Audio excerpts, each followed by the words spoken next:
Crystal Cooke, Director Diversity and Inclusion at the Association of International Certified Professional Accountants. Hello, Crystal. Can you hear me? Hi, Walker. Yes, I can definitely hear you. How are you? I'm great. Yourself? I'm good, good. Thank you for finding the time to join us for D&I Changemakers 2020. It's really great to have you with us. Yes, happy to be here. Thank you for inviting me. Before talking to you today, I've read a couple of articles, listened to a long podcast, going back in your experience, in your professional experience, and I was reminded of a famous Steve Jobs quote from 2005, I think. It was a Stanford commencement address when he said, "You can only connect the dots looking backwards." So how was it in your case? Has everything in the past led you to this moment, and why D&I?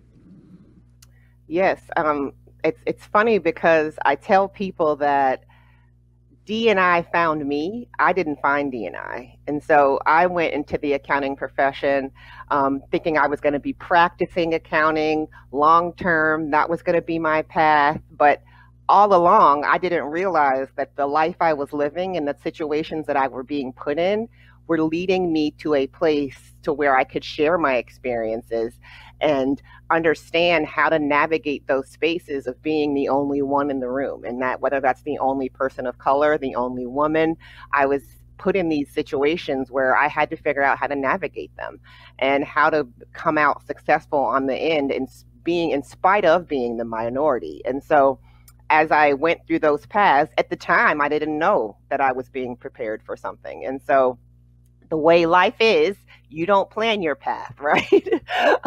There's a bigger power, at least in my mind, that plans your path. And so in doing that, it led me to D&I. And I think after I was in public accounting, which you heard my background, but I was in public accounting for a long while, 7 years, I think. And then I went over to the Center for Audit Quality, which is a related organization of the AICPA, or the association. The AICPA arm, and that at that position, I was able to focus on talent and D&I and my role there.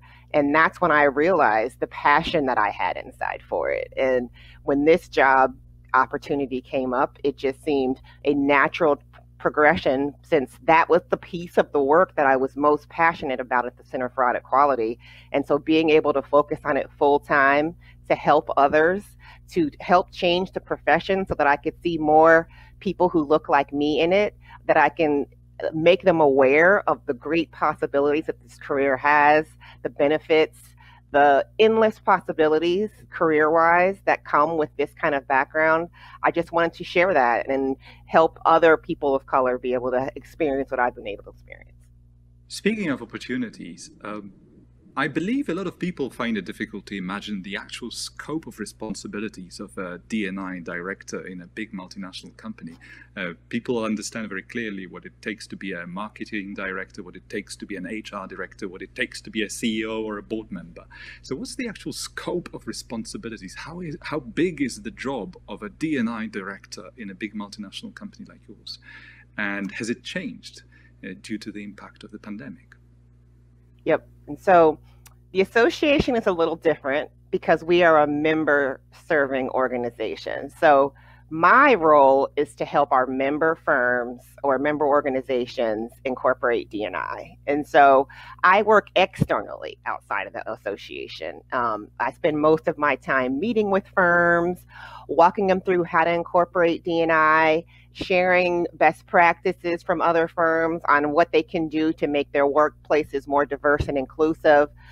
That's kind of where our team focuses. We do a lot of work on the pipeline and how to bring more people of color into the profession.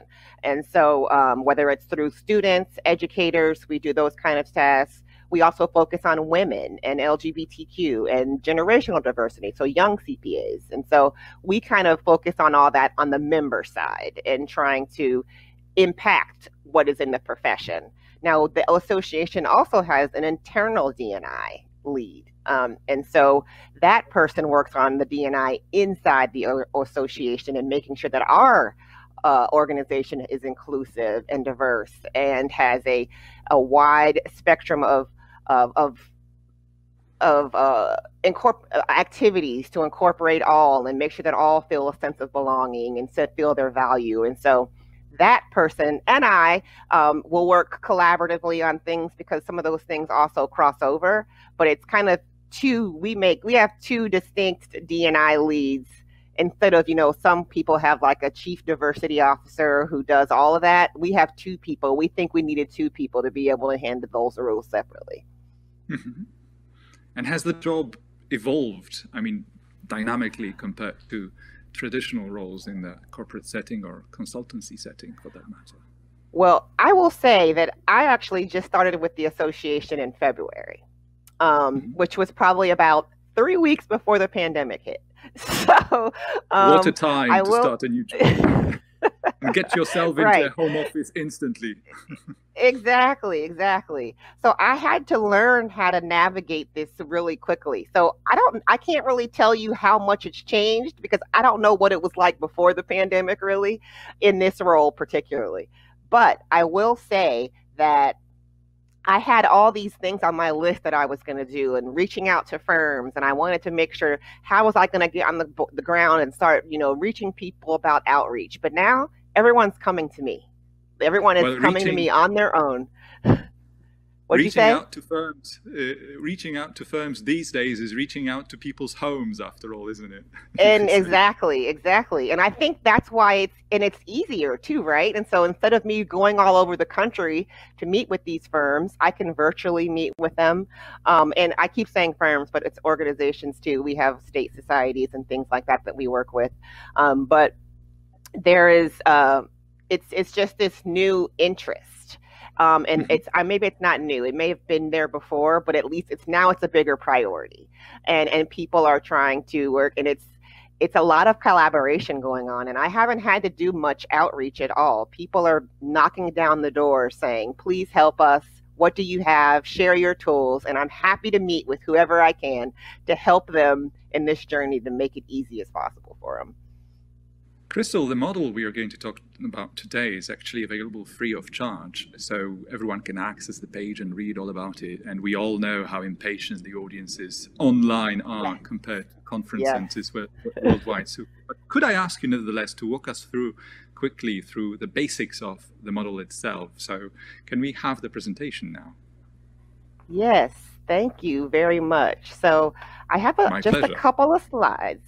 I know. Don't feel like I'm getting ready to go through a whole presentation, everyone. It's just a couple of slides that I think will help. It's the shortest presentation I've seen in a while. Yes.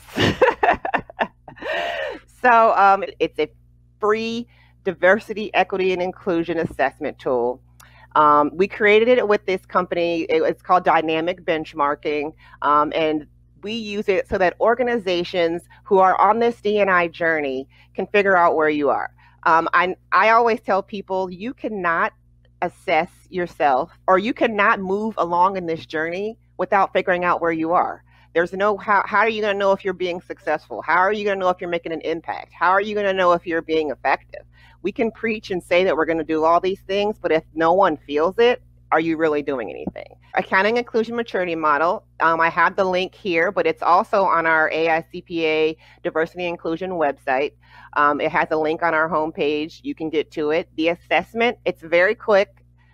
Essentially, once you gather all the materials that you need, it asks some questions, profile questions on the demographics of your organization and things like that. And so as long as you have that material with you, it's 35 questions. It's not one of those 100 question essays or surveys that you have to go through.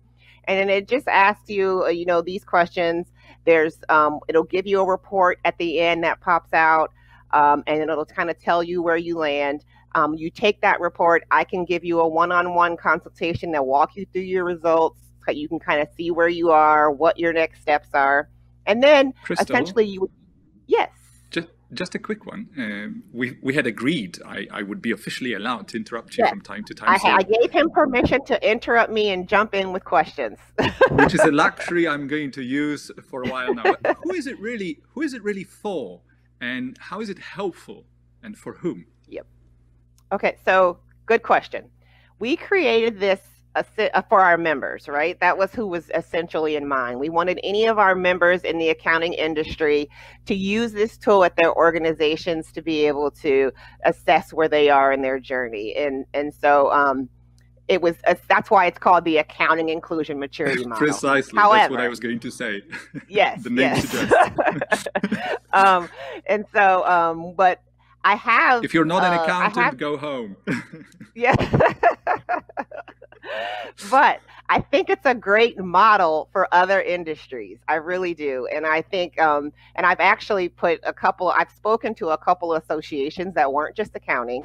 And they have been, I put them in touch with the creator of the platform, and they're going to do it for their association as well, for their industries. But you can even just go to ours and check it out, because the questions you will find are not necessarily accounting firm or accounting organization specific. There may be vernacular like partner and things like that in there that we use, or associates and things like that we use in the accounting industry. But essentially, your D&I practices are the same. So kind of what the assessment helps you understand is, I think I already mentioned, where you are now. You can't figure out where you need to go until you know where you are now. Again, where you need to go, what kind of steps you need to take to advance in your organization. I think it's important because to my point again, how are you we should all be working to one, diversify our workforces, because productivity, there are many studies that show that productivity is not as good as if everyone around you looks the same and has the same idea of thought. There's no diversity in that, and there isn't as much productivity. So having all diversity around you is helpful. And then on the inclusive side, there are studies that show that providing an environment of psychological safety produces loyal employees, produces people who want to work hard. There are all these factors. They have a sense of belonging, and they feel like they're valued, so they appreciate you and they work harder, and there's all these factors. And so, we all know that when we feel good, we work better, right? And so I think having a tool to help you understand how to better navigate that and is very helpful and is essential, I think, in your journey. And so that's kind of how I feel about it. All right. Got it? Did I answer it? I did. Okay. So let's go to the next slide. So I kind of wanted to walk through some of the things that the tool measures. And so we break it down into 4 key buckets. Workplace, which is the culture of your organization. So things like, I think I said earlier, are your leaders held accountable for D&I? Do they have metrics that they have to meet to make sure that their workplaces are diverse, and your culture, you're providing a good value and sense of belonging for your staff? Are you communicating your D&I practices? Is it in your strategy? A lot of people haven't built D&I into their strategic plan yet, and I think it's definitely important to do that. And I will even say, after we do this assessment, I think you can use the assessment results to help build your strategic plan. There should be training. I think I tell people all the time, everyone's doing unconscious bias training, which is great. I think unconscious bias training should be done annually. But there's also other things that you should be training your staff on. Courageous conversations, how to talk to each other, how to microaggressions, what they are, how they show up, and then how can you appropriately respond to them so that you can build upon them and help people learn and grow from those situations. And then one of the most important things that I think that people should have is how to be an inclusive manager. I don't think I was ever really taught that. I think you just kind of, as you go along in your career, you take nuggets of things from people who managed you. But I've never had someone teach me, how do you create an environment where people feel safe? They trust you and they talk to you. And so I think having trainings like that are helpful. And so that's the workplace. The workforce is the people in the organization. So are you monitoring performance and advancement? Are you ensuring that everyone in your organization is getting an equal opportunity, that your practices are not such that someone is just promoting the same person all the time and not leaving people off? Are your benefits such that you are incorporating everyone? Do you have, benefits for same-sex parents, or do you have, things for fathers, for who need parental leave? Are there things? Are you thinking outside the box of the benefits that you offer? And then marketplace, your clients, how you advertise to them, your materials. Do they show how much you value diversity and inclusion? Does your website have diversity or have your diversity inclusion value on it? And then last but not least, supplier and community, which is your vendors that you work with. Are you having, a diverse mix of vendors? And then community, are you engaging in the community? Are you providing opportunities for your staff to give back to the groups that you support around you? And so those 35 questions that I talked about 20 or so of them are in these four areas. And it helps you understand where you sit in those four things. And so before I go to the next slide, do you have any questions on those four things? I do, because it covers I see you quite thinking. a number of... It covers, well, it's a good sign, isn't it? It covers quite a lot of roles. So clearly, in terms of the people who should be coordinating this effort, it's not just a one-man show, is it?